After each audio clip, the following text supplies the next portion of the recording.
Hello students, कैसे हैं आप सब लोग। आज हम एक बहुत ही इंपॉर्टेंट फंडामेंटल पैरामीटर के बारे में बात करने जा रहे हैं जो है बीम एरिया। बीम एरिया एक ऐसा पैरामीटर है एंटीना का जो सॉलिड एंगल की टर्म्स में मेजर करते हैं। अब सबसे पहले तो यही नहीं पता कि सॉलिड एंगल है क्या, तो बीम एरिया को अगर मुझे मेजर करना है तो मुझे सबसे पहले जानना है कि सॉलिड एंगल है क्या।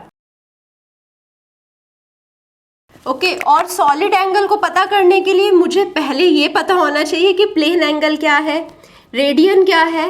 जो सॉलिड एंगल है इसे हम मेजर करते हैं स्टी रेडियन में, ठीक है। इसकी यूनिट स्टी रेडियन है।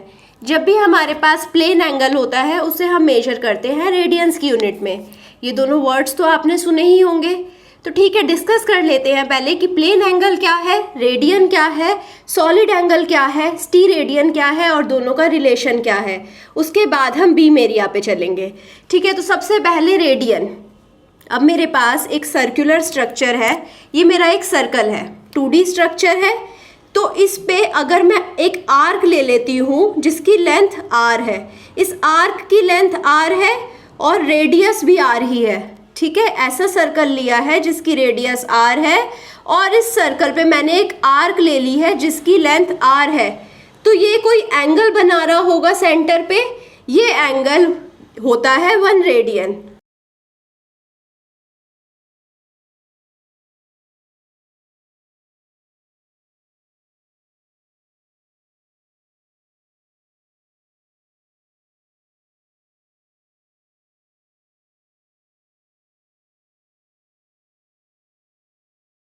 ओके तो जब मेरा थीटा 1 रेडियन होता है तो मेरे पास दो पैरामीटर क्वांटिफाई हो जाते हैं कि आर्क की लेंथ r है और रेडियस r है, तो दोनों चीज़ें मेरे पास r होंगी।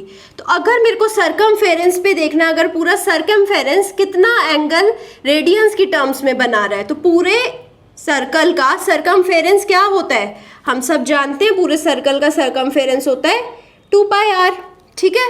तो एक r लेंथ का सेगमेंट कितना एंगल बना रहा है, 1 रेडियन। सो ये r लेंथ का सेगमेंट मेरे पास कितना एंगल दे रहा है, 1 रेडियन। अगर मेरे पास टोटल लेंथ है, टोटल लेंथ कैसे निकाली मैंने, सरकमफेरेंस के थ्रू, तो टोटल लेंथ कितनी है 2 पाई r। अब मैं इसे कैसे देख सकती हूँ, मेरे पास कितने r लेंथ के सेक्शन है, तो मैं इसे कैसे लिख सकती हूँ, 2 पाई इंटू r। तो मेरे पास r लेंथ के 2 पाई नंबर ऑफ सेक्शंस हैं, तो आई कैन से कि मेरा रेडियन 2 पाई रेडियन है पूरे सरकमफेरेंस के लिए। अगर मैं फुल सर्कल की बात करती हूँ तो मेरे पास फुल सर्कल में 2 पाई रेडियन होगा, ठीक है। तो इस चीज़ में कोई कंफ्यूजन नहीं होनी चाहिए। अगर मेरे को पूरा सरकमफेरेंस देखना है, सरकमफेरेंस 2 पाई r, 2 पाई r मतलब मेरे पास इतने सारे r के सेक्शन होंगे, ठीक है। तो मेरे पास टोटल एंगल बन जाएगा 2 pi radian at the centre, ठीक है। ये एक सर्कल के केस में। अब ये एंगल जो है ये 2D स्ट्रक्चर से बना है, तो इसलिए हम इसे प्लेन एंगल बोल रहे हैं। अब आते हैं स्टी रेडियन पर। स्टी रेडियन को समझने के लिए एक 3D स्ट्रक्चर इमेजिन करते हैं। एक 3D स्ट्रक्चर ले लो, जैसे कि कोई बॉल है आपके पास, फुटबॉल है जो 3D टाइप की है। तो ये हमारा एक फुटबॉल है और फुटबॉल से हम एक r² एरिया का सेगमेंट कट आउट करते हैं। तो ये r² एरिया है, तो r² सर्कुलर एरिया को कट आउट कर रहे हैं। जैसे हम वाटरमेलन में से कोई पोर्शन को कट आउट करते हैं, ऐसे ही हम बॉल से भी r² सेक्शन को कट आउट कर रहे हैं। तो जो भी एंगल यहाँ सेंटर पे बनेगा, अब आपको समझ आ चुका होगा कि अगर हम वाटरमेलन में से r² एरिया को, सर्कुलर एरिया को कट करेंगे तो एक सॉलिड एंगल बनेगा सेंटर में, ठीक है। तो एक 3D एंगल बनेगा। ये 3D एंगल होता है स्टी रेडियन।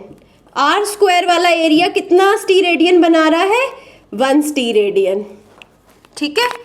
अब ये r² एरिया को अगर सर्कुलर टाइप में इमेजिन करना हो, तो सर्कुलर टाइप में इमेजिन करने के लिए मेरे पास सर्कल की रेडियस पता होनी चाहिए। r² एरिया के लिए मेरे को पता है पाई r² होता है सर्कल का एरिया, तो हमें आर स्क्वायर एरिया चाहिए, तो इसको इमेजिन करने के लिए जो आर की वैल्यू आएगी वो कॉम्प्लेक्स नंबर हो जाएगा। तो उसके लिए मैंने क्या करा है, मैंने इस आर स्क्वायर एरिया को एक स्क्वायर के टाइप में बना लिया है जिसकी साइड आर है। तो मैं इसे कैसे इमेजिन कर सकती हूँ, एक स्क्वायर जिसकी साइड आर है, अगर उसको हम सर्कुलर फॉर्म में बना दें तो स्क्वायर अगर जिसकी साइड आर है तो इसका एरिया कितना हुआ, आर स्क्वायर, साइड स्क्वायर होता है स्क्वायर का एरिया। तो ये ही स्क्वायर का सेम एरिया मैंने सर्कुलर फॉर्म में बनाया और सर्कुलर फॉर्म में मैंने इसे बॉल के ऊपर चिपका दिया। सो एक पेपर है, पेपर को स्क्वायर की फॉर्म में लिया, उसको ही सेम एरिया को मैंने सर्कल की फॉर्म में कन्वर्ट करा, उसको कट आउट कर दिया। तो ये जो एंगल बनेगा ये 1 रेडियन। ठीक है, नाउ अब मैं फुल स्फीयर की बात करती हूँ। अगर मैं फुल स्फीयर को देखूँ तो फुल स्फीयर का एरिया क्या होता है, 4πr²। ठीक है, अब इसे हम कैसे इमेजिन कर सकते हैं, यहाँ पर हमारे 4π सेक्शंस हैं आर स्क्वायर एरिया के, जैसे हम रेडियन के केस में कर रहे थे। हमारे पास 4π सेक्शंस हैं आर स्क्वायर एरिया के, तो हम इसे कैसे लिख सकते हैं, 4π st रेडियन, क्योंकि 1 रेडियन बन रहा था आर स्क्वायर एरिया से। जब मेरे पास 4π आर स्क्वायर सेक्शन रहेंगे तो 4π st रेडियन बन जाएगा। ठीक है, तो फुल स्फीयर में मेरे पास 4π st रेडियन होएगा। चलो अब देखते हैं रिलेशन क्या होता है रेडियन और st रेडियन के बीच में। तो अभी यही स्क्वायर शेप को मैंने ऐसे इमेजिन कर लिया है। तो ये मेरा स्क्वायर शेप है, दोनों साइड्स आर रहेंगी। ठीक है, तो ये जो आर आर्क है ये सेंटर पर जो एंगल बना रही होगी ये होगा 1 रेडियन। ठीक है, यहां पर भी आर है साइड, तो ये भी क्या बना रहा होगा, 1 रेडियन। ठीक है, तो ये दो एरिया है, एरिया के वन साइड आर है, ये वाली साइड भी आर है, तो ये एरिया से 1 रेडियन बन रहा है, क्योंकि एरिया क्या हो जाएगा, आर स्क्वायर, यहाँ पर स्क्वायर है तो साइड आर है तो एरिया आर स्क्वायर। हमें पता है जब भी एरिया आर स्क्वायर होएगा 1 रेडियन बन जाएगा सेंटर पे। अब मुझे पता है जैसे ही आर्क होएगी, अगर मैं सिर्फ इस डायमेंशन में देखूं, इसको 2D में देखा जाएगा, तो इस आर की वजह से मेरा 1 रेडियन बनेगा, इस आर की वजह से मेरा 1 रेडियन बनेगा। तो मैं कैसे लिख सकती हूँ, 1 radian is equal to r into r. ठीक है, तो मैं इसको आर स्क्वायर के टर्म्स में रिप्रेजेंट कर सकती हूँ। अब आर को कैसे रिप्रेजेंट कर रही हूँ, रेडियन के टर्म्स में। तो जब मैं दो लेंथ आर सेगमेंट की मैं मल्टीप्लाई करूंगी तो मेरे पास आर स्क्वायर एरिया बन जाएगा जो 1 रेडियन बना रहा है। मैं रेडियन को रेडियन से मल्टीप्लाई कर रही हूं तो मेरे को 1 रेडियन मिल रहा है। ठीक है, तो 1 radian is equal to 1 radian square. अब मुझे पता है रेडियन को मैं डिग्री में कैसे कन्वर्ट कर सकती हूँ। 1 radian is equal to 180 upon pi degree. तो यहां पर रेडियन का स्क्वायर है तो 180 अपॉन पाई स्क्वायर डिग्री। ठीक है, रेडियन में कन्वर्ट करना होगा तो सीधा 1 radian is equal to 1 radian square. अगर मेरे को इसको स्क्वायर डिग्री में कन्वर्ट करना होगा तो मैं ये फॉर्मूला यूज करूंगी, 1 radian is equal to 180 upon pi square degree. तो जब मैंने इसका वैल्यू निकाली तो you can use calculator use करो और वैल्यू फाइंड आउट करो। ये आएगी 3282.8064 स्क्वायर डिग्री। अब ये जो सिंबल है ये स्क्वायर डिग्री का सिंबल है। ठीक है, अभी हम आ जाते हैं फुल स्फीयर के लिए। अब ये मेरा 3282.8064 अगर स्फीयर है एक, ये स्फीयर है मेरा, इसके ऊपर आर स्क्वायर एरिया का 3282.8064 डिग्री है। ठीक है, अगर मैं फुल स्फीयर की बात करूं तो फुल स्फीयर में 4 पाई आर स्क्वायर एरिया रहता है। आर स्क्वायर को हम 3282.8064 से रिप्रेजेंट कर रहे हैं।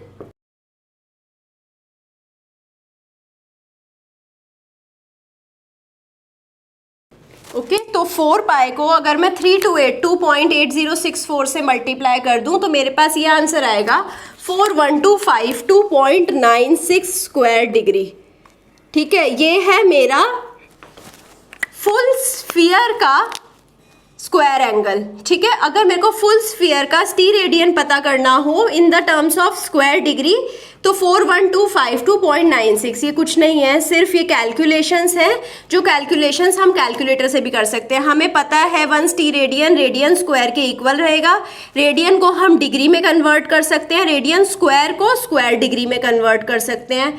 अगर ये था 1 रेडियस स्क्वायर के लिए, अगर फुल स्फीयर के लिए निकाला तो 4 पाई आर स्क्वायर हो जाएगा, तो 4 पाई इंटू आर स्क्वायर का square degree. So this is how हम सारा स्फीयर को एनालाइज कर सकते हैं, उसका रेडियन एनालाइज कर सकते हैं, टी रेडियन एनालाइज कर सकते हैं, उसको डिग्री और स्क्वायर डिग्री में एनालाइज कर सकते हैं।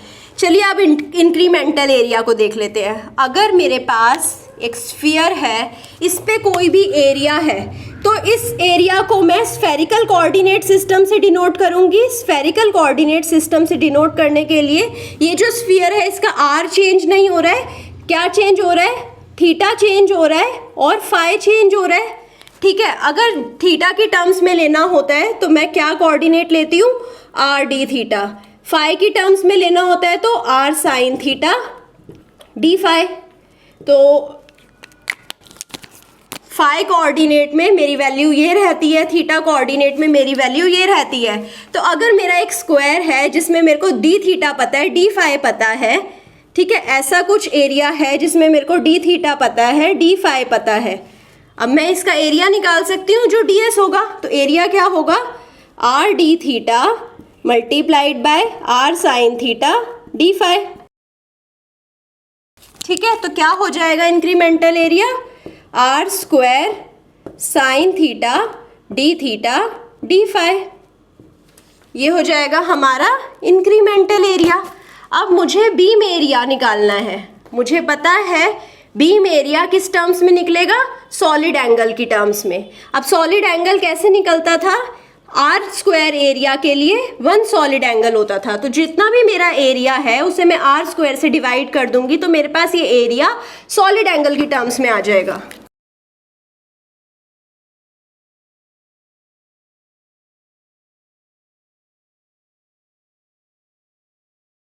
ठीक है, r square sine theta d phi को अगर मैंने आर स्क्वायर से डिवाइड करा तो मेरे पास बीम एरिया आ जाएगा, जो कि होगा साइन थीटा डी फाई। ठीक है, अगर इसी बीम एरिया को मुझे पावर की टर्म्स में रिप्रेजेंट करना है, ये है इंक्रीमेंटल बीम एरिया। अगर मैं टोटल बीम एरिया देखूं तो टोटल बीम एरिया को पावर की टर्म्स में रिप्रेजेंट करते हैं। क्यों, क्योंकि बीम एरिया एक्चुअली एक क्वांटिटी होती है जो मुझे देती है कि जो भी पावर एंटीना एमिट कर रहा है वो सारी पावर किस एंगल के थ्रू जा रही है। ठीक है, तो ये एक क्वांटिटी है जो पावर को मेजर कर रही है। तो हम बीम एरिया को निकालेंगे पावर की टर्म्स में।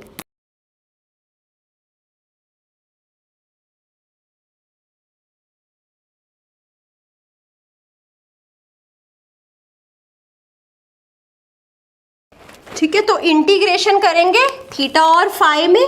थीटा की वैल्यू चेंज होती है 0 से पाए तक, फाई की वैल्यू चेंज होती है 0 से 2 पाए तक। पावर को मल्टीप्लाई कर देंगे इंक्रीमेंटल बीम एरिया से। इंक्रीमेंटल बीम एरिया क्या था, साइन थीटा डी फाई। सो इसी को ही मैं कैसे रिप्रेजेंट कर सकती हूँ,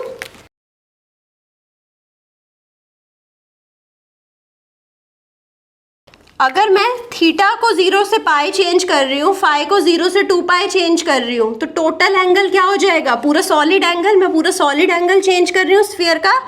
सॉलिड एंगल क्या था पूरी स्फीयर के लिए, 4 पाई। तो theta 0 to pi and phi 0 to 2 pi को मैं चेंज कर सकती हूँ और मैं 4 पाई लिख सकती हूँ डायरेक्टली। और हम जानते हैं साइन थीटा डी फाई क्या होता है, इंक्रीमेंटल बीम एरिया। तो इस तरीके से हम बीम एरिया फाइंड कर सकते हैं in terms of solid angle. तो ये हमारा बीम एरिया का फॉर्मूला है। बीम एरिया को हम हाफ पावर बीम विड्थ से भी फाइंड आउट कर सकते हैं। तो एक और फॉर्मूला बता देती हूँ बीम एरिया का।